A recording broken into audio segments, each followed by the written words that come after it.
Shri Krishnan Tadanantaram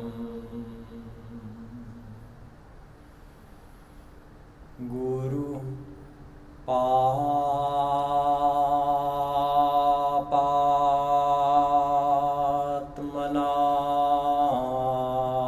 Papatmanam Tratam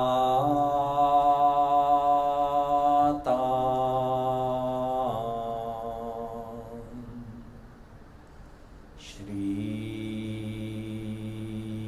Krishnas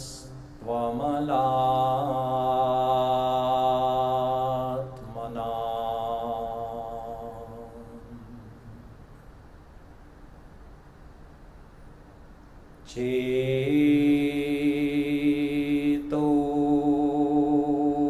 darparnamarjanam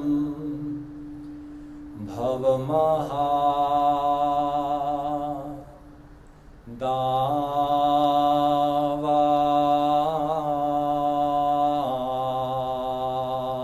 davagni nirvapanam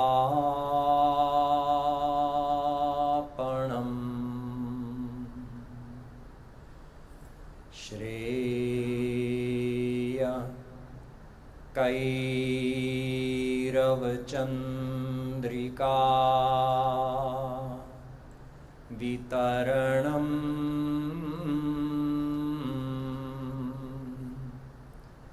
Vidyavadhu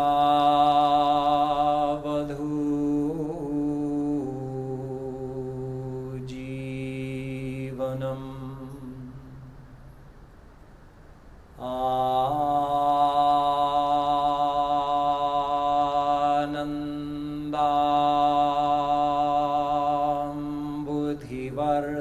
Anandambudhivardhanam Pratipadam Purnamrita Svadanam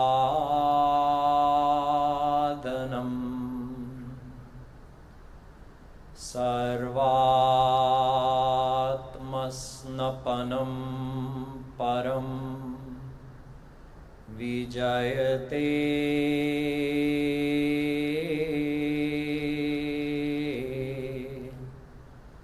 Shri Krishna Sankirtanam Nama Kamalnabhaya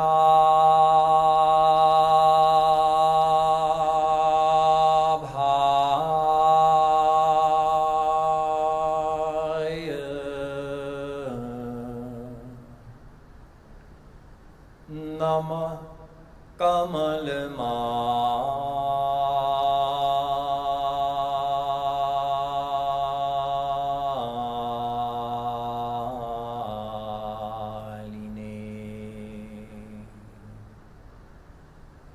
Namah Kamaladaya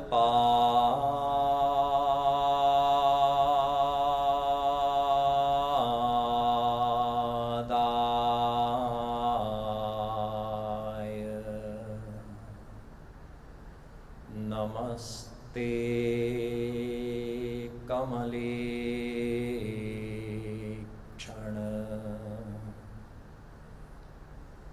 Yo Brahmanam vidadhati purvam Yo vai vedanscha prahinoti tasmai Tagvamha devamatma buddhi prakasham Mumukchurvai sharanamaham prapadye.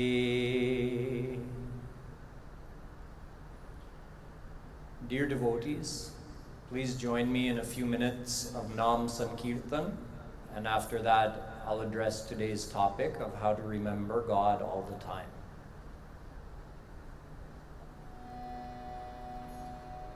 Bhajo giridhar govinda gopala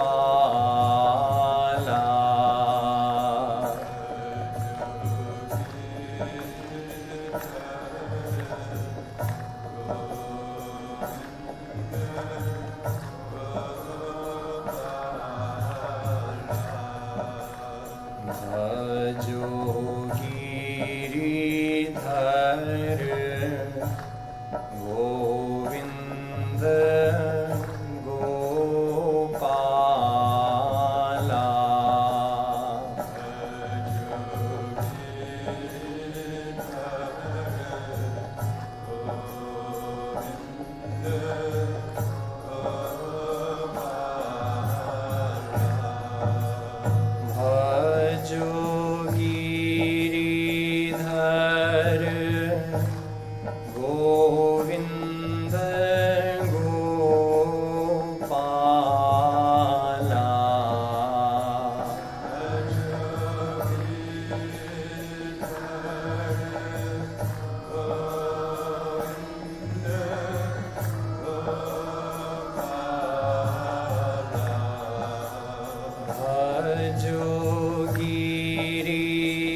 बोलो वृंदावन बिहारी लाल की।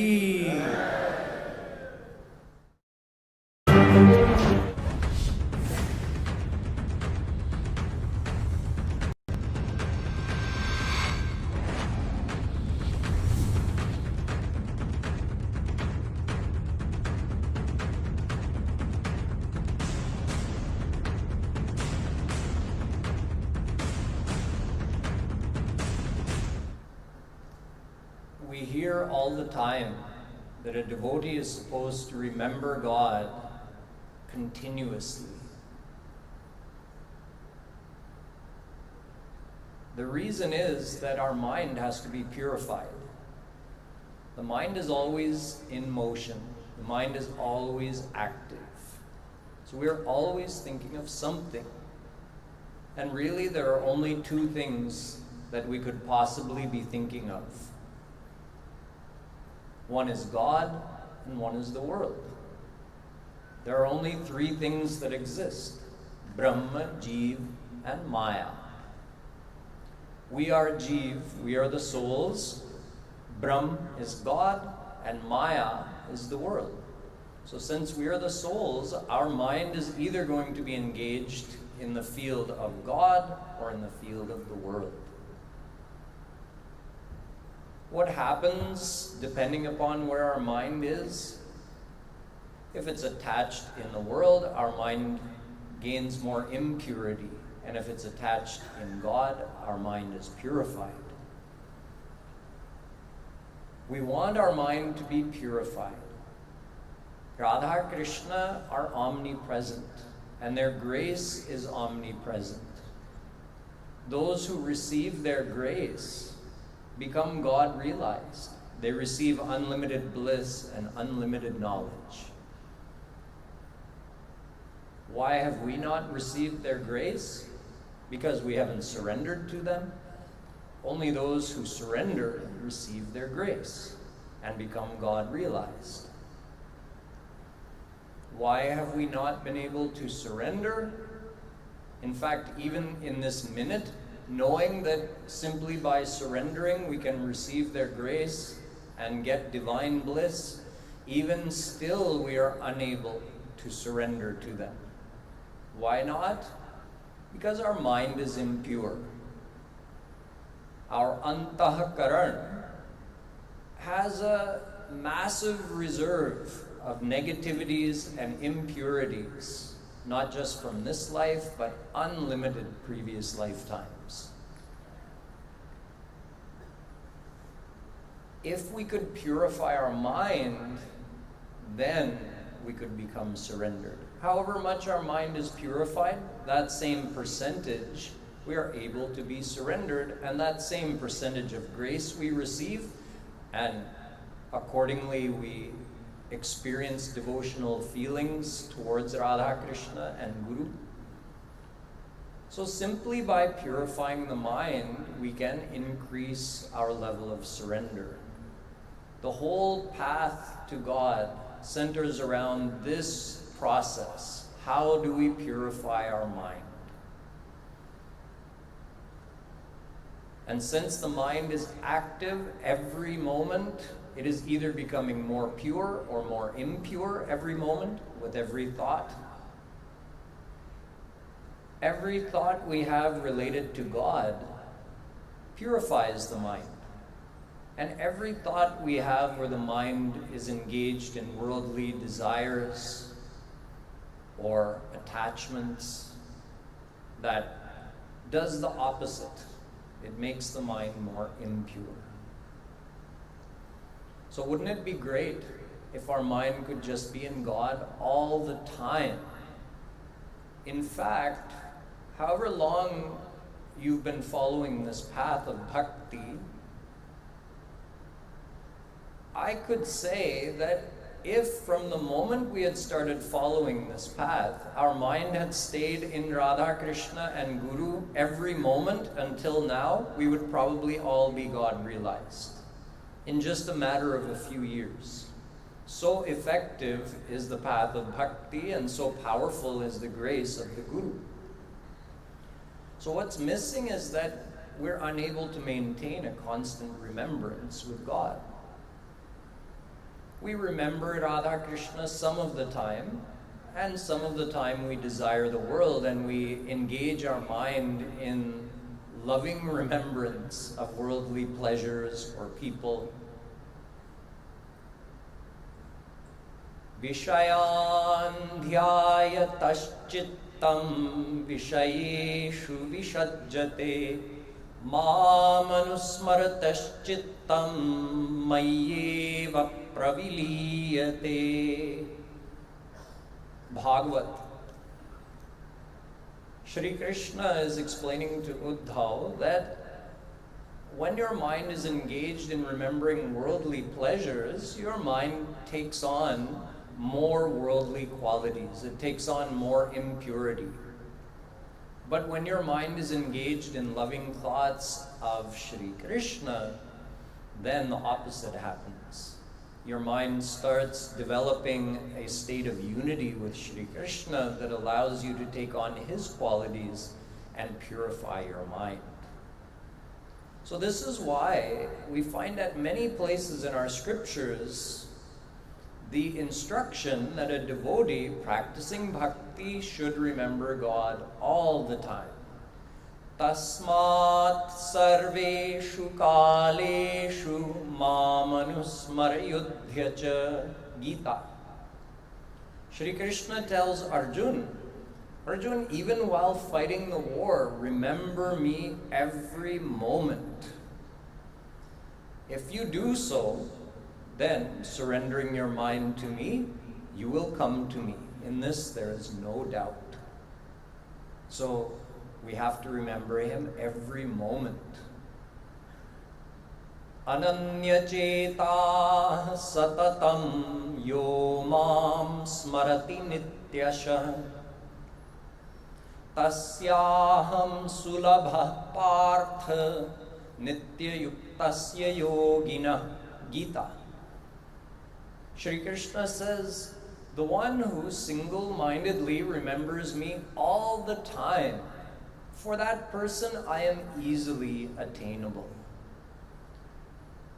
And ananyas chintayanto mam ye jana paryupasate tesham nityabhiyuktanam yogakshemam vahamyaham. Gita.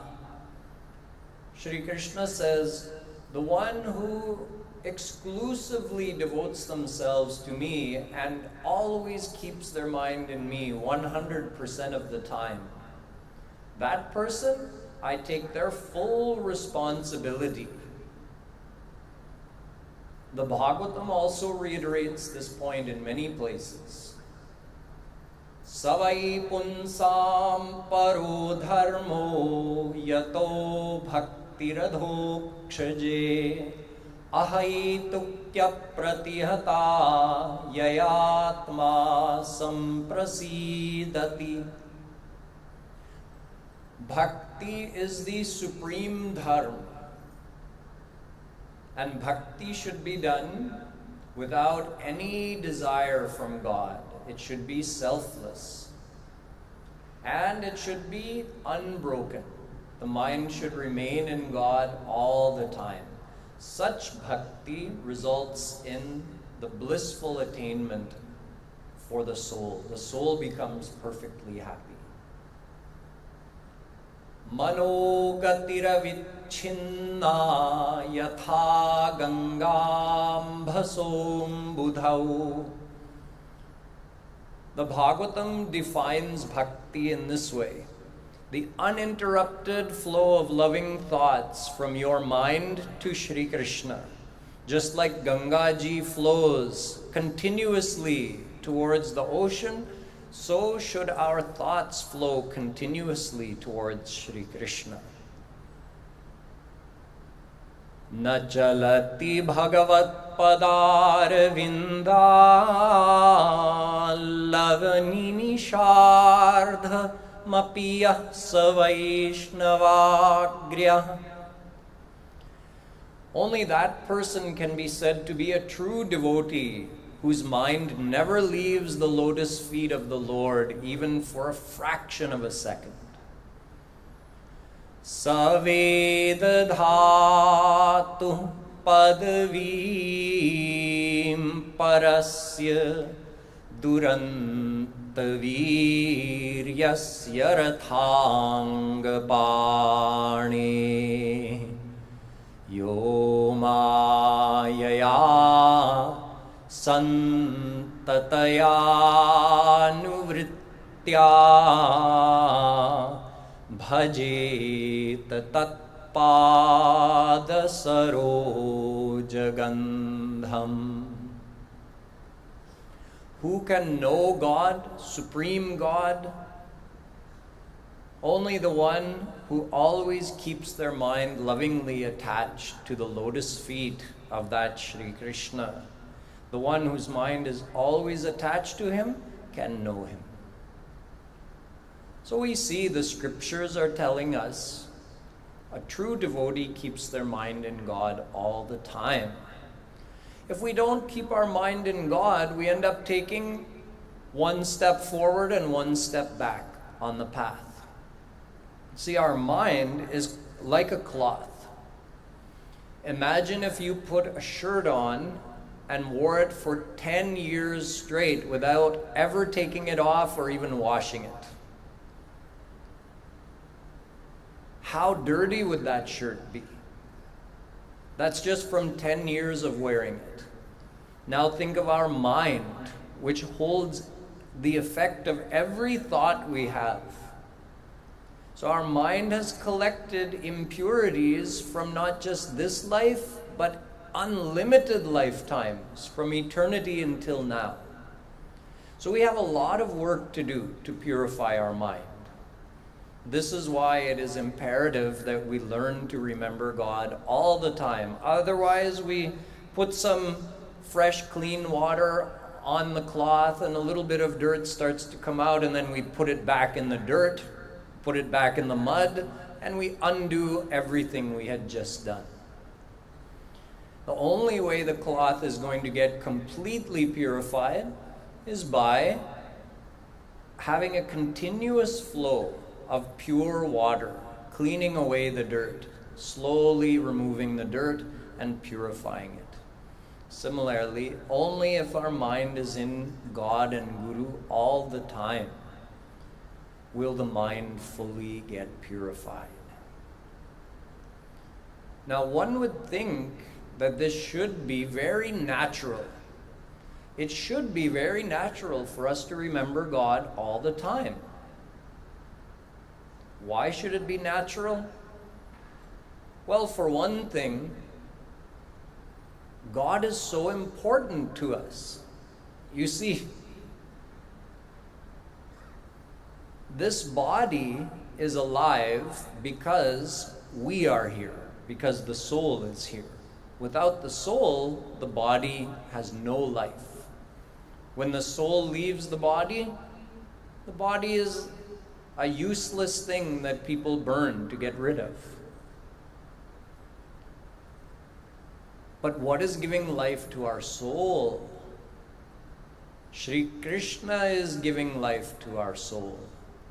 Chetanash-chetananam. Shvetashvatropanishad says, He is the life of your life. He is the soul of your soul. So just like we don't forget to breathe because it's so important to our life, in fact, even when we're sleeping, we keep remembering to breathe somehow. So when God is so important to our life, He is the life of our soul. If He were to leave us, even for a moment, our soul would cease to be alive. So you would think it should be really easy to remember Him. On top of that, we have our, what could be called our constitutional relationship with Shri Krishna, that He is our Anshi and we are His Ansh. Chinmatram Shri Hareransham Sukshmam Avyayam Krishnadhinamiti Prahur Jivam Jnana Gunashrayam. Ved says that we are all His Ansh. Ansh means a part. He is the original source and we are a part of Him. Therefore, we are subservient to Him. We are His natural servants. Mamaivansho jiva loke jiva bhuta sanatana. Gita. Shri Krishna says all the souls are eternally my Ansh. Ansho nana vyapadeshat. Brahma Sutra also says that all of the unlimited souls are Ansh of Shri Krishna. Ishvara Ansha Jiva Avinashi Chetana Amal Sahaj Sukharashi. The Ramayana also states this fact. So when we are related to Him, substantially related to Him, He is Sat Chit Anand and we are Ansh of Sat Chit Anand. So for this reason also, you would think, how could we ever forget Him? We should be able to easily remember Him all the time. And on top of that, think about His physical proximity to us. He's right here. Eko Devah Sarvabhuteshu Gudha Sarvavyapi Sarvabhutantaratma. Shvetashvatropanishad. He is Sarvavyapi. He's everywhere. So He's all around us and He's within us. And He's residing within our very soul. So He's so close to us. Then how could we ever forget Him? He's always here around us and within us. And yet, practically speaking, every one of us sitting here struggles to remember God. Never mind remembering God all the time, we struggle to remember God even for a majority of the hours in a day. It's difficult for us. Even though Krishna is right here.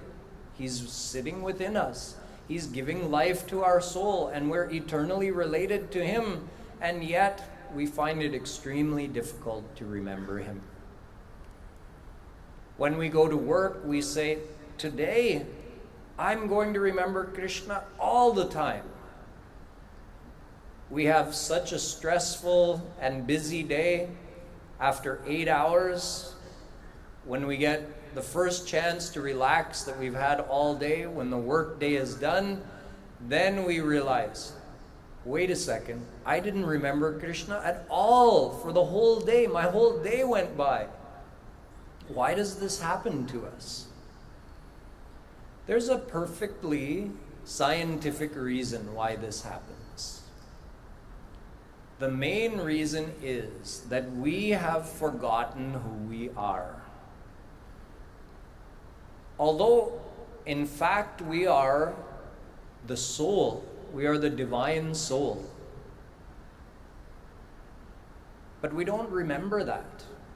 If we remembered we were the soul, oh, I'm a divine soul, so I'm Ansh of Shri Krishna. He's the life of my life. We'd never forget that, even for a second. But because we don't even remember who we are, we don't even realize our true identity, so it's easy for us to forget Shri Krishna as well. We actually identify with the body. We actually think, I am this body. And even though we've heard it explained to us dozens or hundreds of times or thousands of times, that you are the soul, you are not the body, yet we haven't been able to accept this. Most of the time we walk around believing we're the body. That's why when someone insults our body, it hurts us emotionally. If someone tells us something about how we look or how our body is that we don't like, what happens? We feel very sad. We feel depressed. Why? It's just your body. If somebody insults your car, do you feel like crying? No, you say, okay, yeah, it's not a very great car. It's a little old, has some dents, runs a little loud. Okay, they just pointed out the fact, it's no big deal. But if somebody points out something about our body, we can't handle that. Why not? This body is just a vehicle, like your car. What's the big deal? It's a temporary possession. No, it's a big deal for us because we still believe I am this body. That way of thinking is so ingrained in our mind from unlimited lifetimes of holding that belief that even though we've intellectually heard and understood the philosophy, we haven't accepted it deep in our mind. So we walk around in body consciousness. I am the body, I am the body. Is anybody looking at my body? All day long we're in body consciousness. We need to change that. We need to bring that knowledge more deeply into our mind so that we understand I'm a soul, so we remain in spiritual consciousness instead of body consciousness. See, when somebody's soul leaves their body, when somebody dies, we all say, oh yeah, so-and-so left us today. You might say, what do you mean left us? He's right here. His body's right here. We're all having darshan of his body. No, that's just his body. He's not there anymore. He has gone on. So, on some level, we understand that I am not the body. But we can understand this more deeply by understanding that there's actually three kinds of body.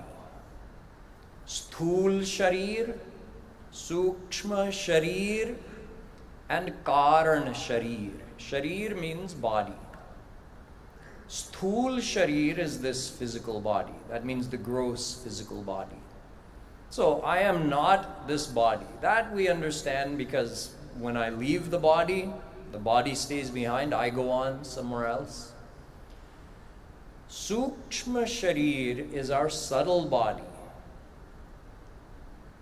This subtle body actually goes with our soul when we leave the physical body.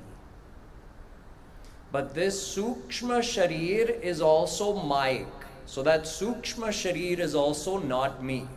So neither is the Mayik physical body my true identity, nor is the Sukshma sharir. Sukshma sharir is made of 18 things. Your subtle body is made up of 18 things. 5, 5, 5, and 3. It's an easy way to remember it. 5 prana, the 5 life energies that continuously circulate. Pancha prana. Then 5 jnanendriya, 5 senses of perception, how we receive information from the world through our sense of sight, sense of hearing, sense of smell, taste, and touch. So pancha prana and pancha jnanendriya, 5 life energies and 5 senses of perception. Then we have pancha karmendriya, 5 senses of action. Through these subtle senses, we're able to perform actions. So with the senses of perception, we receive information from the world. And with the pancha karmendriya, we put things out into the world, or we manipulate the world. So the ability to manipulate things with our hands is one karmendriya. The ability to do locomotion, the ability to move using our feet, this is another one. The ability to communicate using our voice. The ability to eliminate waste and to reproduce. These are our 5 karmendriya, 5 senses of action. So 5, 5, and 5. 5 prana, 5 senses of perception, 5 senses of action. Now only 3 things remain. Man, buddhi, ahankar. Man means your emotional mind. Buddhi means your intellectual mind. And ahankar means your sense of self-awareness. The man gets all the feelings and impulses and desires. The buddhi decides what should we do, what should we not do. Buddhi analyzes, understands concepts, and makes decisions.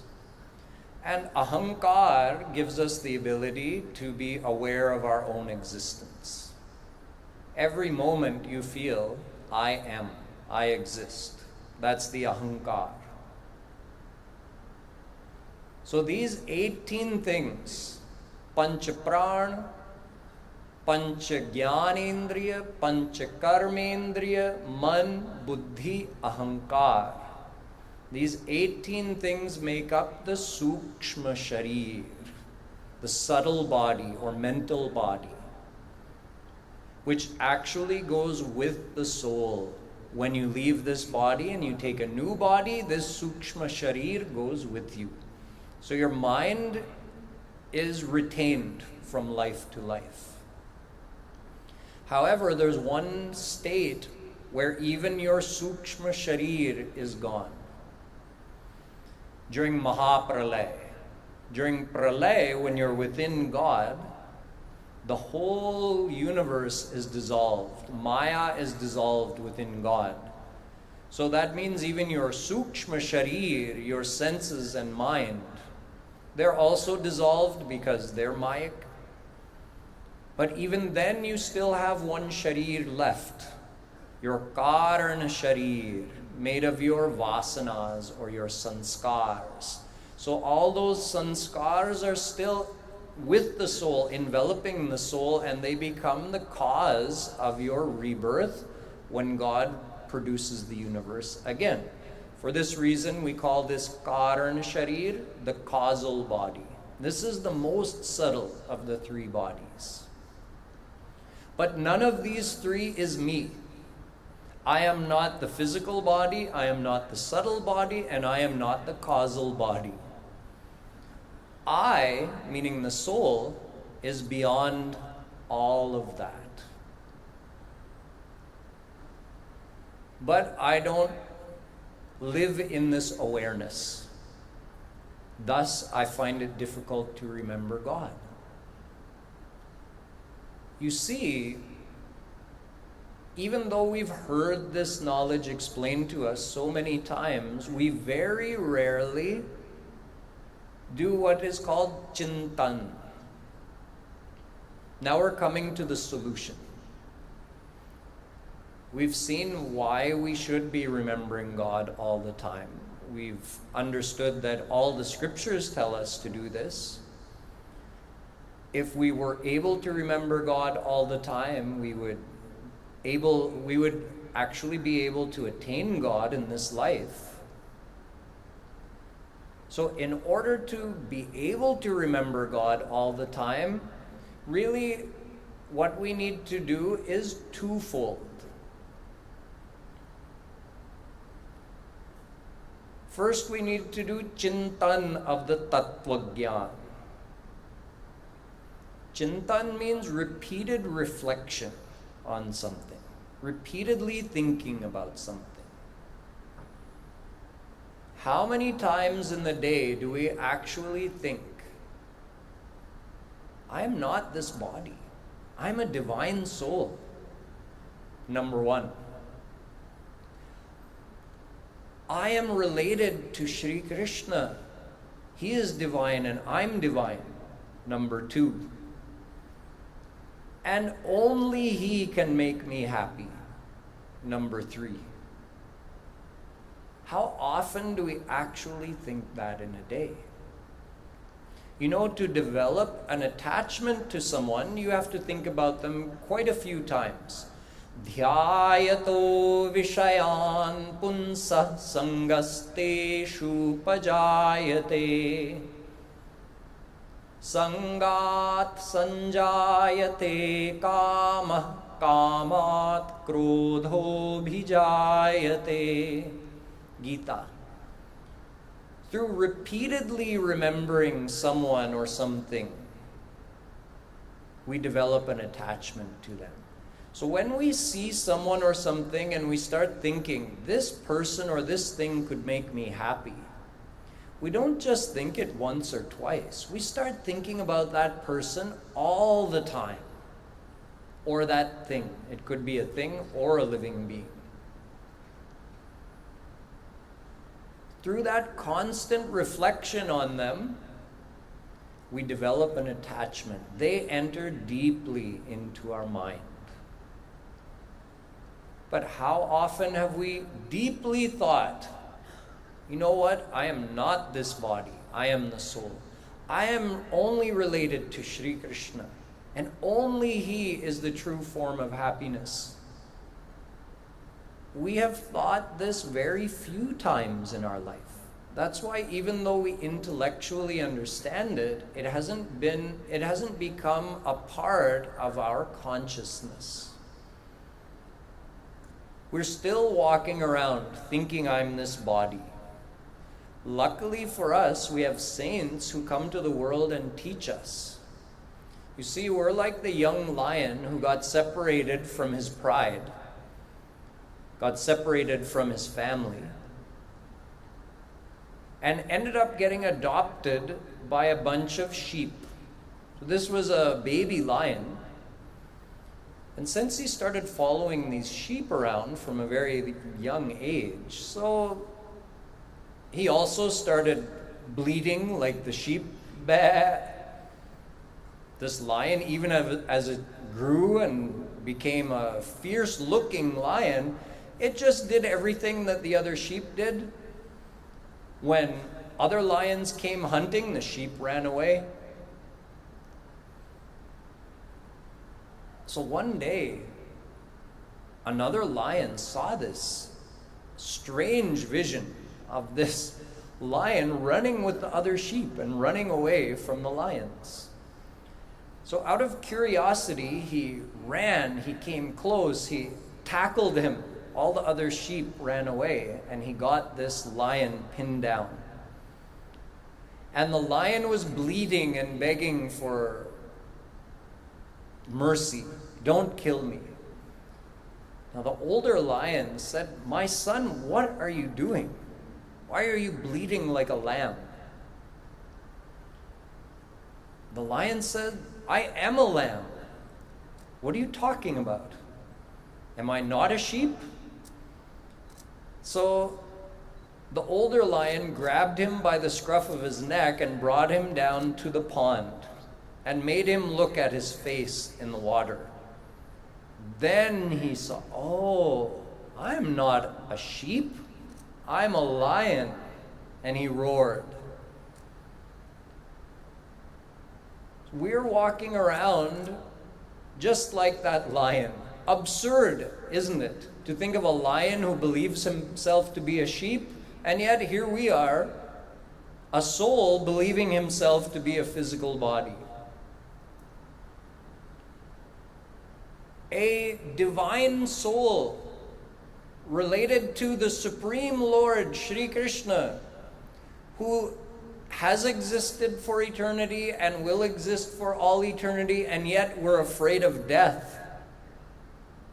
Why? Because we think we're this body. So we need to start reviewing this knowledge in our mind. This tattva gyan ka chintan, we don't do it. But the more we do it, every time our mind gets offended by someone saying something, we should remind ourselves, I am not the body. Why should I be offended? Every time we feel attachment for someone in this world, we should remind ourselves, to whom am I truly related? A true relation must fulfill 3 qualities. It must be nitya. It must be everlasting.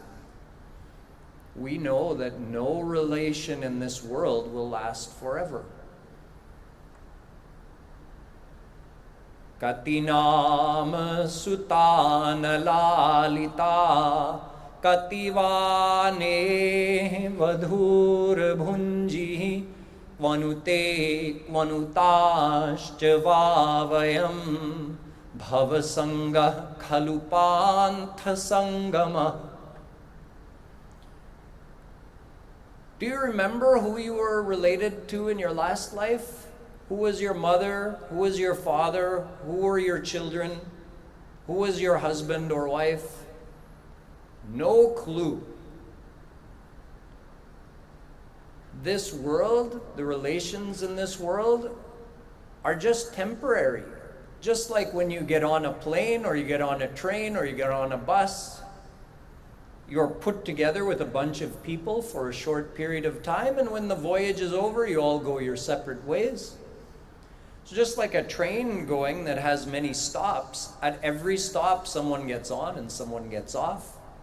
So even the ones you are the most in love with, that you're most closely related to, you'll be getting off at different stops. You'll die at different times, and you'll go according to your karma. So there is no eternal relationship with anyone in this world. The second quality is that a true relationship should be all-encompassing. The relations in this world are single-dimensional. In other words, you cannot love your son like you love your husband. It's 2 separate relations. Each one is one-dimensional. You love your mother with one type of love. You love your sister with a different type of love. You love your wife with another type of love. You can't have all in one relation in this world. But our relationship with Shri Krishna is all-encompassing. Divyo Deva Narayano Mata Pita Bhrata Sharanam Surid Gati. Subalopanishad says we have all the relationships with Shri Krishna. Mother, father, brother, friend, protector, well-wisher, beloved, everything all in one. Gatir bharta prabhu sakshi nivasa sharanam suhrit prabhava pralaya sthanam nidhanam bijam avyayam. Gita. Gita is saying the same thing. So our love for Shri Krishna, our relationship with him is all-encompassing and everlasting. We've never been separated from him, nor will we ever be separated from him. And It is not based on self-interest, at least from his side. In other words, he loves us without expecting anything in return. He loves us perfectly. No matter if we ignore him, if we claim not to believe in him, or if we're his devotees, he keeps taking care of us and stays with us all the time.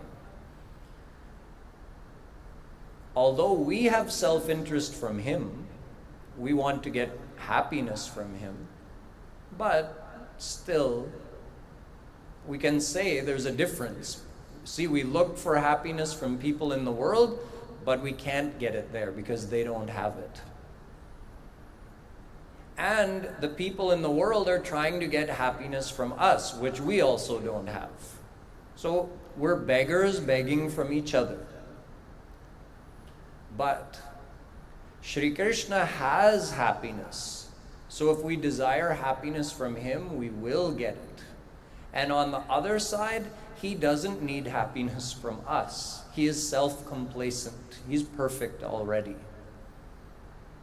And as devotees, as we grow, we will also learn that even though he alone can give us happiness, the highest form of happiness we will achieve is when we love him for his happiness. But that's a topic for another day. The main point is only our relationship with Shri Krishna fulfills these three criteria. It is eternal, it is all-encompassing, and it is perfect, meaning he doesn't need anything from us. His love for us is not based on his self-interest. And no such relationship exists in the world. So if we reflect upon these points, that I am the soul, I am only related to Shri Krishna, only he is mine. And thirdly, only he can make me happy. Jate kachu nij swarath hoi, ta par mamta karai sab koi.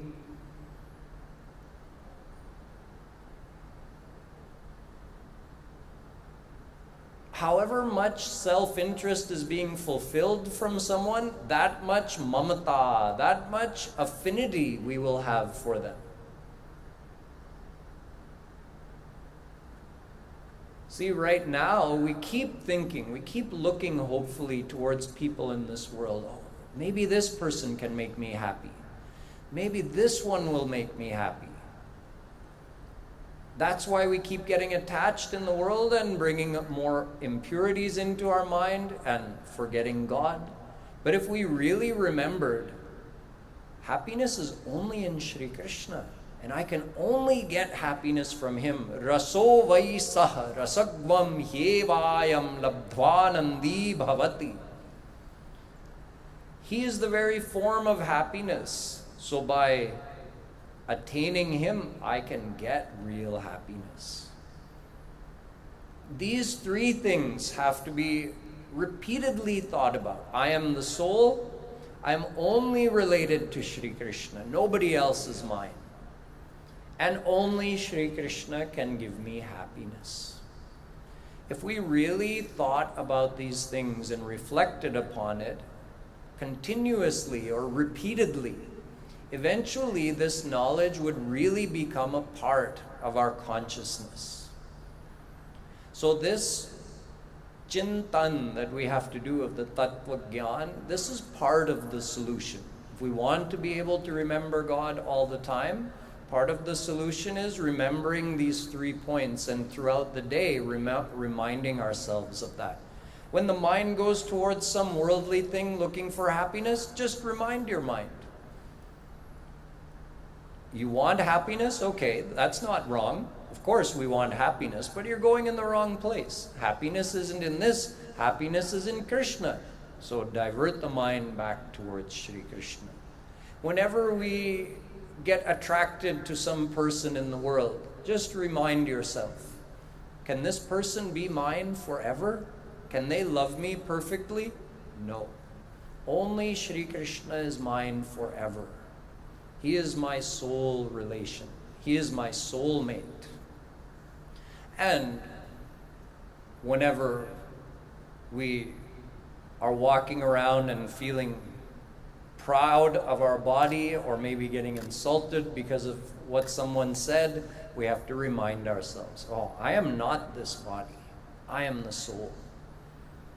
So that's part of the solution. And the other part of the solution is practicing sadhana and doing seva daily, sitting and doing Roopdhyan. Now here we've all come to Mangar for the sadhana shivir, so we have the opportunity to do this for the majority of the day.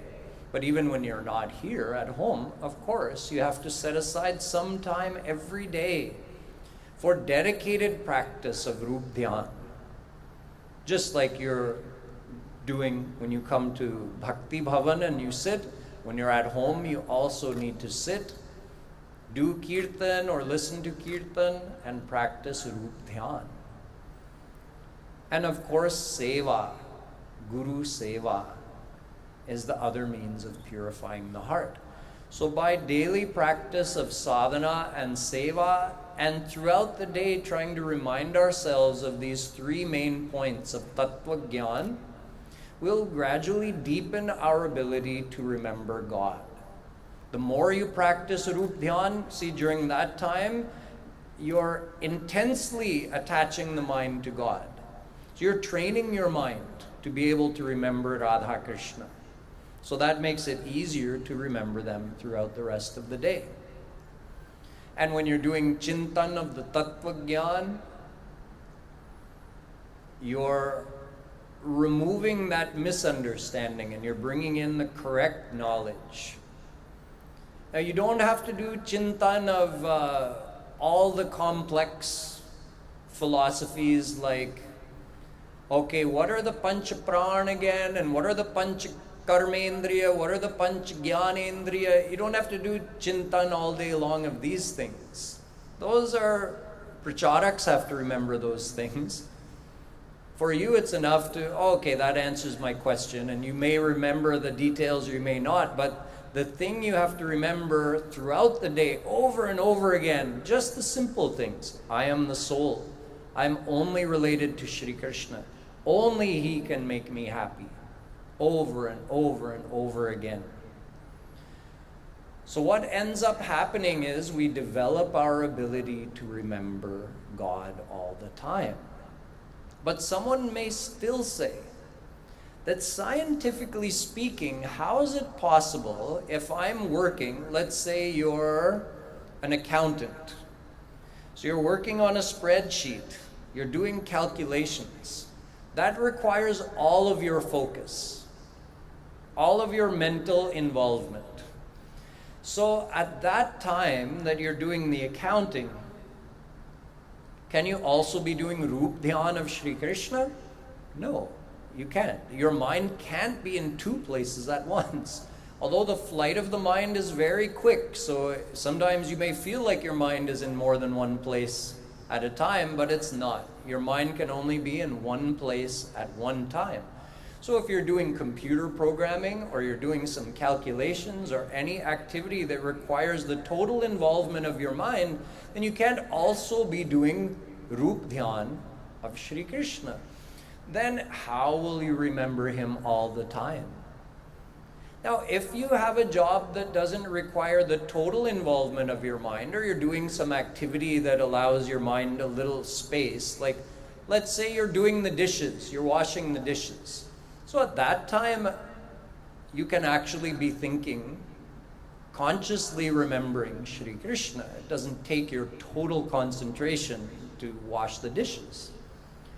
But if you're doing something that does require your total concentration, then how can you do Roopdhyan? You can't. Then is your remembrance not broken? Not necessarily. You see, the things that go very deeply into our mind, they stay in our subconscious. They stay in the back of our mind.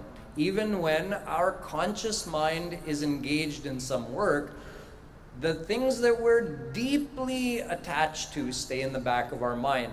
For example, do you ever forget who you are? Even when you're doing your computer programming or your accounting, do you ever forget, I am? No, you don't forget that you exist. Not only that, your sense of identity includes your gender. Even while you're working on that spreadsheet, doing your accounting work, you remember, I am a man or I am a woman. You remember, I am a mother or I am a father. Isn't it interesting? It's curious that these things always remain in our consciousness as our sense of identity. No matter what we're doing, we never forget, I'm a human being. We always remember our gender. We always remember who we are to certain other people, like I'm a mother, a father, a husband, a wife. So how is it that these superficial relationships that are only related to our physical body stay in our mind all the time? Because are you a human being? No, you're a soul. You're not a human being. Then how is it that 24 hours a day you keep remembering, I'm a human being, I'm a human being. 24 hours a day you never forget. 24 hours a day you never forget if you're a man or a woman. Are you a man or a woman? No. Naiva stri napumaneshu Shvetashvatropanishad. The soul has no gender. You are neither man nor woman. Then how is it these things stay in our mind 24 hours a day? It's because we're so deeply attached to that sense of identity, that I am this body. And we're deeply attached to the physical relations. I am a mother, I am a father.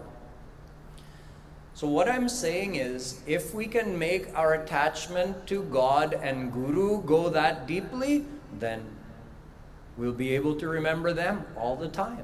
It's that simple. So even when you're doing your accounting, if you've really made that tattva gyan go so deep in your mind that I am the soul and I am only related to Shri Krishna, that will stay in your mind all the time, in your subconscious mind. Just like currently your identity as a human being stays in your mind all the time.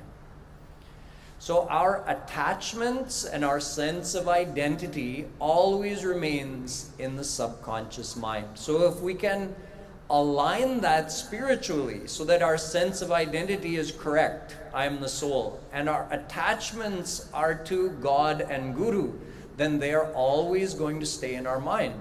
Something like, let's say there's a newlywed couple who are so in love with each other.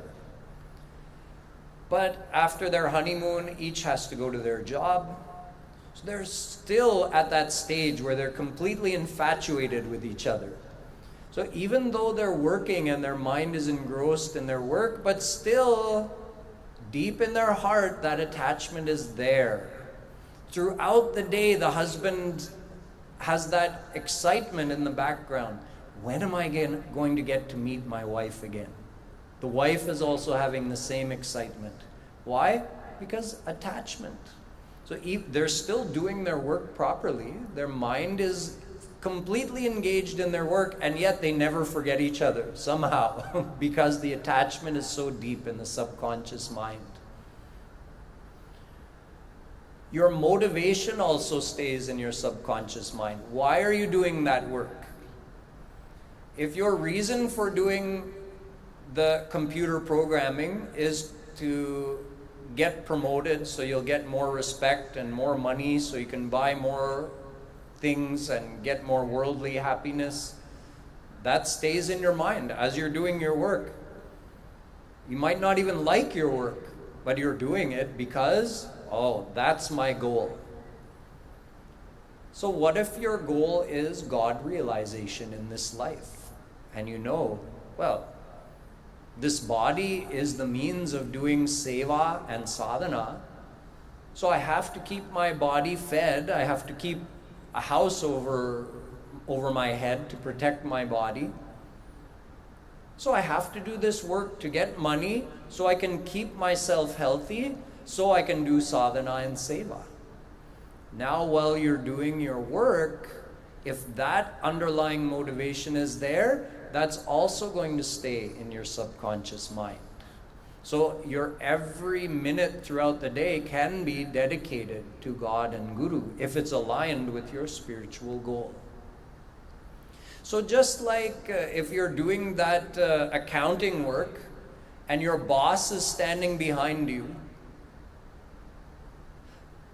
you still keep doing the work. But do you forget your boss is standing behind you? No. So you can do both. You can maintain the awareness, somebody's standing there watching you, and you can fully engage your mind in the task at hand. Similarly, we can always remember God and Guru are here with us and keep our mind engaged in the task at hand.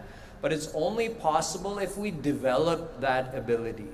In the beginning, it seems very difficult. Even when we try, we fail most of the day.